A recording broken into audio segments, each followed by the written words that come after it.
over the past several years, the NBA and the NFL have dealt with an increasing number of protests related to social justice issues here in America.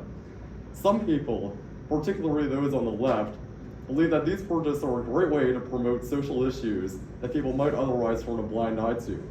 However, some people, particularly those on the right, believe that they're an attack on the country's unity and show disrespect to our fallen soldiers.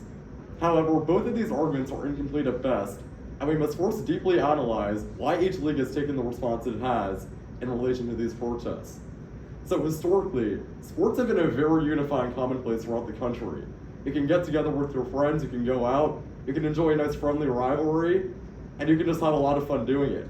However, these protests have taken an approach against this, and a lot of people say they disunify the country. However, this might not be entirely true, and they actually might be a backdoor unifying influence that most people just do not realize. So first, let's take a look at the way the NBA and the NFL have responded to these protests. The NBA has taken a very proactive stance for these protests and has actively promoted the Black Lives Matter movement. This image was taken in 2020 during the NBA bubble, and it shows two entire teams kneeling for the national anthem in support of Black Lives Matter.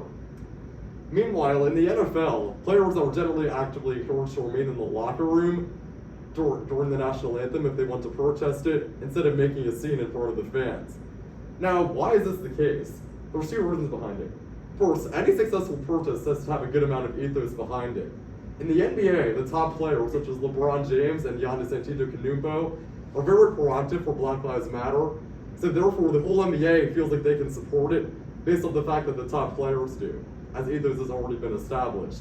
However, in the NFL, most of the most well-known players, such as Tom Brady and Patrick Mahomes, are not politically involved, so it feels like you're going against the league's top players by actively protesting. The other more important thing is how the fans lead.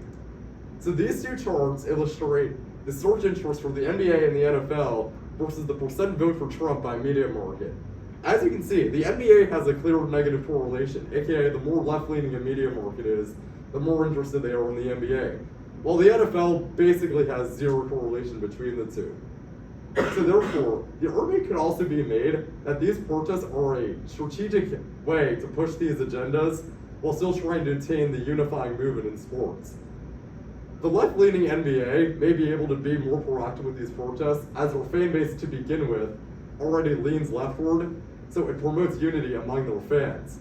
While the NFL wants the players to remain in the locker room, as they have a significant conservative viewer base that would be upset by people kneeling for the national anthem.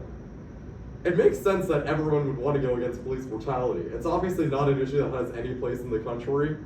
However, you have to be more strategic with how you go about it.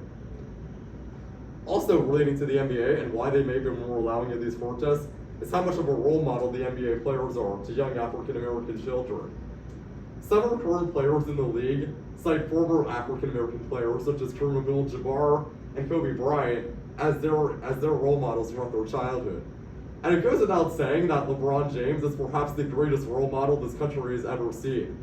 So allowing him to promote these issues has basically allowed him to create a whole new generation that will support these issues in the future.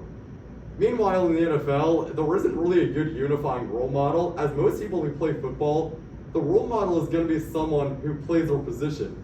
So a running back may think of Derrick Henry as a role model, but Derrick Henry can't be a unifying role model throughout the NFL. So overall, I do believe that these protests actually have a backdoor unifying movement behind them.